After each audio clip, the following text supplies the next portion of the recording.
Hey guys, welcome back to the channel. I'm here with Muscle Mummy Emzo, aka Head Coach M. And if you don't know, M is a bit of a quadzilla. And basically today we thought, let's get together and let's show you some exercises that are going to help you become extremely functional and strong, but also help build you some juicy quads. Quados. Anything you want to add to that? Not really, no. Well, let's get into it then, eh? Let's go. All right, guys. So our first exercise is going to be the hack squat, the banded hack squat, to be more specific. And the reason being, the hack squat, firstly, is a squat variation. And the squat is just one of the best lower body strength exercises you can have. It's going to engage it all, your glutes, your quads, and your hamstrings. As much as people don't like to say it, your hamstrings are involved. Even if it's an isometric contraction, it's got to be able to hold on to your quads and your glutes firing at the same time. So there is a strong engagement. And the reason we like it on the hack squat, no matter what your body type, you're going to be able to get through a full range squat all the way to the bottom. So it's a pretty fire move. But Em, why have we added the bands? So the reason that we've added the band is to give us a more consistent mechanical tension throughout the whole movement. The bottom of the squat is always the hardest in a hack squat, and there's not much resistance at the top. So the band is going to add that resistance and just mean that we can get more hypertrophy out of our quads. Great movement for building lower body strength because it's a squat. If your mobility is not the best or you've got long ass femurs, you're going to be able to get full range. And we add these bandy boys to get some more hypertrophy out of this bad boy. Go on, give us some reps. Give us some reps of that. Show me the hypertrophy. So you can see here, the band's loosen at the bottom.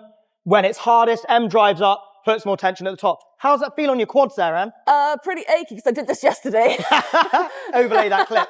Have you got any tips for people performing these? Give us a couple tips. I do. First tip is to really wedge yourself against the pad, because I see a lot of people kind of, I guess, just focusing on the quads, but then it means they have this happening throughout the reps. Can you give us a demo? Yeah, sure. Demo there. I'll actually just pull this up a little bit. So rather than being like this, where my back is not in contact, I'm going to basically tuck and push into that. When I get here, I don't want to see that happening. I want to push back. So we're thinking about pushing this way, not this way. So that. Oh my God, my quads are actually shaking. Sorry, what's that? My quads are shaking. Sorry, empty bar quad shake. I did it with like 50 kilos yesterday. Yeah, that's what they all say.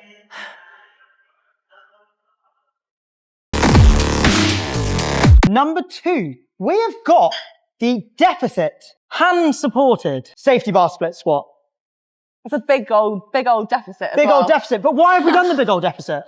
More hypertrophy. More hypertrophy, more gains. Remember, we want to build functional strength, which of course the split squat is, because it's a single leg movement. You're building single leg strength, which is essential for contact sports and combat sports, and of course sports that aren't contact or combat.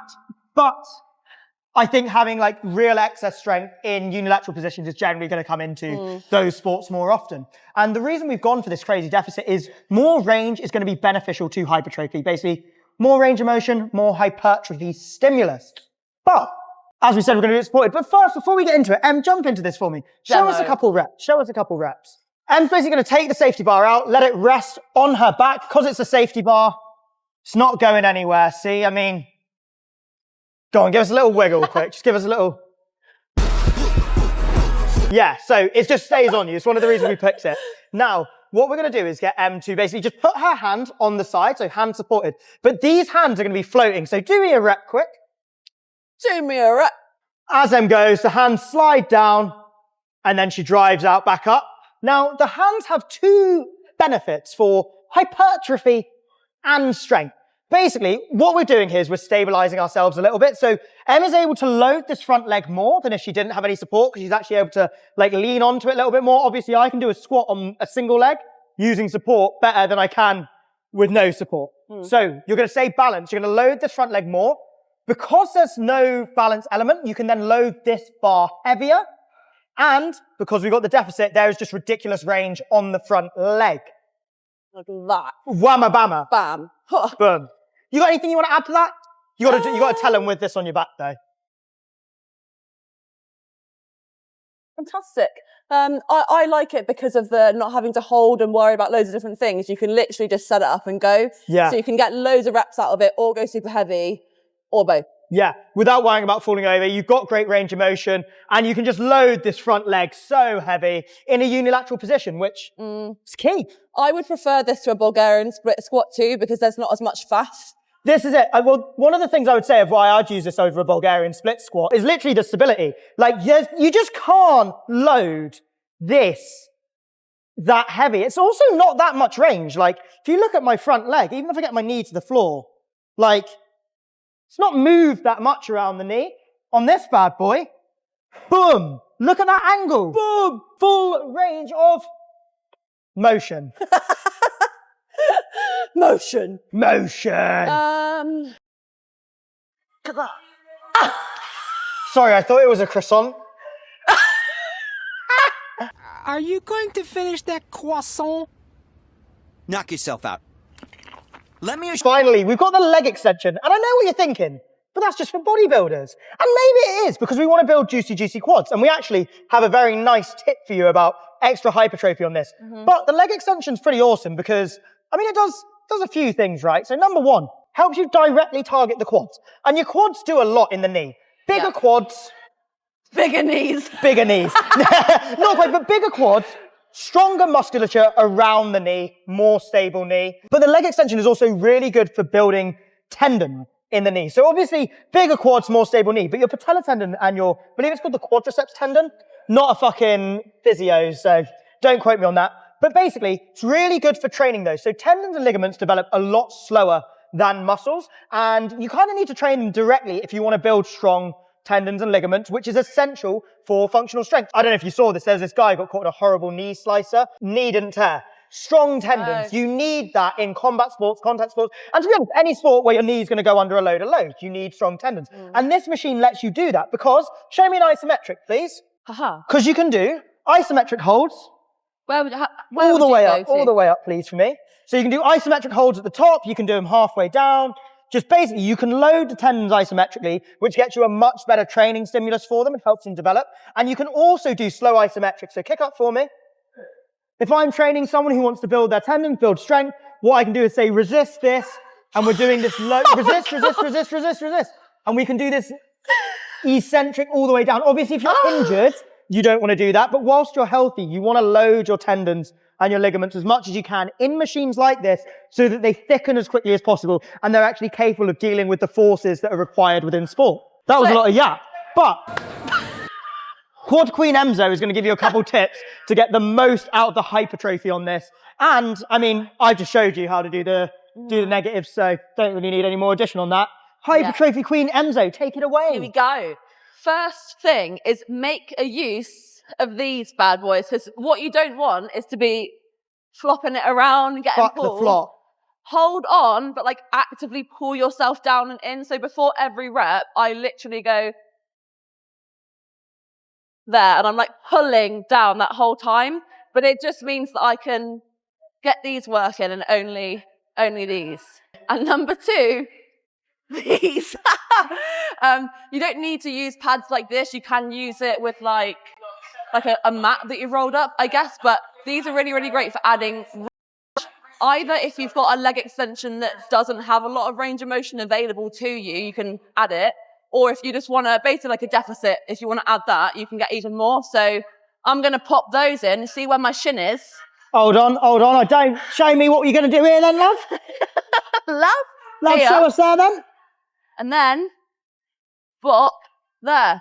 Just Extra range. wedges it back. See that knee angle, bruv. I will say, a lot of leg extensions are really uncomfortable, and this just adds a little bit of padding as well. So Is that more it? It's not actually for hypertrophy. it's just comfier. Yeah. But sorry, just so we can make it really clear, more range means More gains. more range, more gains, that what you- motherfucker. I wasn't just shouting at her boob. She's got a mic there. Look. There, boom. That is actually significantly more range. Back to there. Just for the sake of this video, just for a laughy, see what your 1RM is. I can do the whole thing. Go on, full stack it right now then. Come on. Yeah, that count. That was sick. Oh, it makes me go lightheaded. Oh. Let's tell him about that. So, 3 exercises that are good for building juicy quads and building functional strength. So first, we've got the hack squat. It's a squat. Functional. It's a hack to a squat. So firstly, it's a squat. Functional. Takes your lower body through full range. Lovely stuff. Lovely. You can load it heavy. Regardless of your body type, you're gonna get a full range squat. And we chuck on a little bandy boy, what happens? Extra resistance and mechanical tension. Yeah, motherfucker, for a hypertrophy. Yeah, motherfucker, Yeah, motherfucker, yeah! Number 2 was a safety bar deficit split squat. With rack support. With rack support. With rack support. With rack support.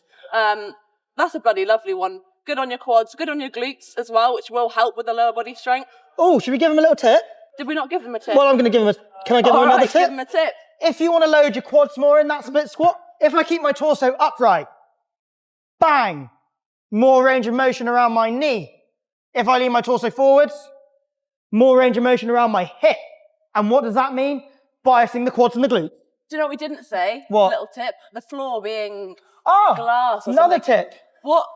What we don't want is for you to have this control coming down and then at the bottom be like, boom. Because number Fuck 1, that. you're just losing the tension. The second thing is that you're going to lose your stability as well. Sorry, can you just show us that slammer one more time? How healthy did that feel? Horrible. But anyway, you want to keep this tension the whole way down, and you're not trying to gauge where the floor is and then bounce it. You're coming down until you tap the floor, and you want to imagine that the floor is glass. But something else I heard was imagine that you're tapping a baby's face. Ah, well, I don't tend to knee babies in the face, but I would imagine the floor is glass and you're trying to touch it, not break it. Boom. And finally then, last one, leg extension. Great for building quads, great for loading the muscle and just building pure quad strength, but also has amazing utilization abilities. Nice word. Didn't use that correctly, did I? Utilization ability. But you can also utilize it to train your tendons really, really well and build very robust connective tissue in your knees, which you're going to need if you ever want to be functionally strong. It's all well and good having all the muscle strength in the world. If your connective tissue can't deal with what you're doing, then your body's going to fall apart. That's why you see middle-aged men when they go to play footy and they're like, oh, move my knee out, mate. You know what I mean? Like that. Wow. Functional. That is the end of the video. Like, subscribe. And see you next week. Excuse me, ma'am, can you put your top back on? This is a public area. Demo bitch, get under that. Cycle into the camera. Let's go. Let's go. Dive off of it.